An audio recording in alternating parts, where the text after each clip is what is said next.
আজকে এমন একটি নকশার সাথে আপনাদেরকে পরিচয় করে দেব, যে নকশাটি মেশক এবং জাফরান কালি দিয়ে লিখে আপনার সন্তান যদি আপনার কথা না শোনে, অবাধ্য সন্তান, ছেলে, অবাধ্য মেয়ে, মেশক এবং জাফরান কালি দিয়ে লিখে তারা যেখানে শুয়ে থাকে, যে বিছানায়, ওই বিছানার তোষকের তলে ঢুকিয়ে দিবেন।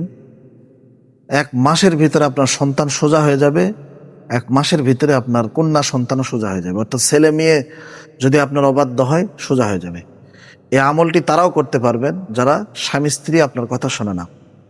ঠিক আছে? স্বামী স্ত্রীর জন্য কিভাবে করবেন, ছেলে মেয়ের জন্য কিভাবে করবেন, সেটা আমি স্বামী স্ত্রীর জন্য ভিডিওর শেষের দিকে বলবো।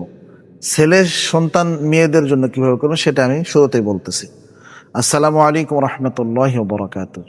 আপনারা দেখতেছেন দুয়ার ভান্ডার চ্যানেল। তো এই যে আমরা যে নকশাটি পরিচয় করে দিব আপনাদের সঙ্গে, স্ক্রিনে আমি দিয়ে দিব পুরোটাই, আপনারা দেখে স্ক্রিন দেখে দেখে লিখবেন। ঠিক আছে? যেভাবে লিখবেন সেভাবেই হবে নকশার চাল। অবশ্যই নকশাটি লেখার সময় ওযু করবেন, কলমটা যেন পাক পবিত্র হয়, নতুন কলম হয়, সেই কলম দিয়ে লিখবেন। মেশক এবং জাফরান কালি দিয়ে লিখবেন। প্রিয় ভাই বোনেরা, যাদের অবাধ্য সন্তান এবং অবাধ্য ছেলে, অবাধ্য মেয়ে, কোনো কথা শোনে না মা বাবার, সিগারেট খায়, নেশা পান করে, মা বাবাকে কামাই করে কোনো খরচ দেয় না, মা বাবার কথা শোনে না, তাদের ক্ষেত্রে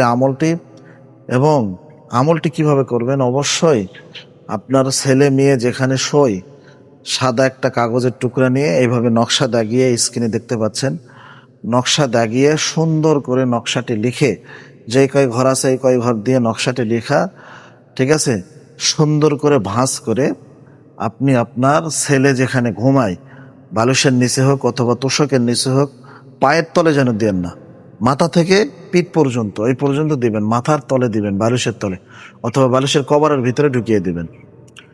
যত বড়ই অবাধ্য সন্তান হোক, আপনার কথা শোনো না, এই কাজটি করার 3-4 দিন পরে থেকে অ্যাকশন শুরু হয়ে যাবে ইনশাআল্লাহ। এই গ্যারান্টি আমি আল্লাহর উপর ভরসা করে দিতেছি। আল্লাহ একমাত্র মালিক, আমি কোনো গ্যারান্টি দেওয়ার মালিক নয়। কিন্তু আমি যেই ইয়েটি দেখেছি, তাবিজটি লজ্জাতুন্নেসা তাবিজের কিতাব থেকে নেওয়া, দেখেন খুবই মুজাররফ আমল। তারপরে এই আমলটি স্বামী স্ত্রীর জন্য কিভাবে করবেন সেটাও আমি বলে দিচ্ছি। প্রিয় ভাই বোনেরা, অনেক স্বামী আছে পরকিয়া করে, বউয়ের সঙ্গে কথা বলে না, যোগাযোগ রাখে না, কোনো খরচ দেয় না, সন্তানের খোঁজ খবর নেয় না, তারাই কাজটি করবেন। অনেক বউ আছে স্বামীর কথা শোনে না, মার্কেটে যায়, ড্যাং ড্যাং করে ঘরে, পর্দা করে না। স্বামী চায় যে না বোরকা পরুক, কিন্তু স্ত্রী পরে না। স্বামী চায় যে আমার বউটা না পর্দার মধ্যে থাকুক, কিন্তু স্ত্রী শোনে না কথা। বোঝেন নাই? শোনে না, হাই হিল পরে কিলকিল করে রাস্তার মধ্যে বেড়ায়, যুবকদেরকে ধোকা দেয়, স্বামীর কথা মানে না, রান্না করে স্বামীকে পর্যন্ত খাওয়ায় না, শ্বশুর শাশুড়ির কথা মানে না। তারাই আমলটি এইভাবে করবেন। অজু করে এসে পশ্চিম দিক হয়ে যেই নিয়তে লিখবেন, সেই নিয়তটা মনের মধ্যে ধারণ করবেন। জাফরান কালি দিয়ে, যে স্ক্রিনে যে নকশাটা দেখতে পাচ্ছেন, এই নকশাটা জাফরান এবং মেশকে আম্বর কালি দিয়ে লিখে, যে কথা শোনে না তার বালুশের কভারের ভিতরে হোক, মাথার ভিতরে হোক, ঢুকিয়ে দিয়ে রাখবেন। বালুশের তুলার ভিতরে ঢুকাইলে বেশি সুবিধা হবে, সে দেখতে পাবে না কোনোদিনও। কভারের ভিতরে ঢুকাইলে কোনোদিন কভার খুললে সেটা দেখতে পাবে। দেওয়ার পরে আপনারা আল্লাহর রাস্তায় কিছু সদকা করবেন, দান করবেন, করে ওই তাবিজটা বা ওই কাগজটা ফোল্ড করে ঢুকাই দিবেন। সে যেন কোনোদিনও না জানে। আপনি আল্লাহর সঙ্গে আপনার পরিচয় হবে। আল্লাহকে জেনে রাখবেন যে আমি এই উদ্দেশ্যে কাজটা করতেছি। ঠিক আছে? ইনশাআল্লাহ দেখবেন, যত বড়ই কঠোর মনের হোক না কেন, 3-4 দিন বা 1 সপ্তাহ পরে থেকে আপনার সঙ্গে মহব্বত করা শুরু করে দেবে ইনশাআল্লাহ।